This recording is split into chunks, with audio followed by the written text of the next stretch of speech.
How to fix the 502 bad gateway error on Android. Hi everyone, this is Max. I hope you are doing great, so let's start without wasting time.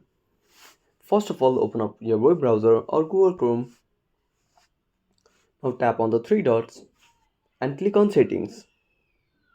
Now scroll down and tap on Privacy and Security. Now click on Delete Browsing Data. Now tap on Advanced, select Time Range and select All Time. Now untick the options Browsing History and tap on Delete Data. Now click on Delete.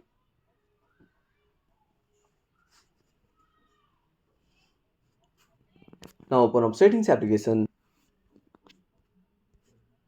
Scroll down, tap on Apps, click on App Management and find Google Chrome. Now click on Force Stop, go to Storage Usage and tap on Clear Data. Now click on Clear All Data, tap on OK and restart the application. I hope this should fix the issue. If you found this video helpful, smash that like button and subscribe our channel for more awesome content. Have a burning question or search topic? Drop down a comment below. This is Max signing off until next time.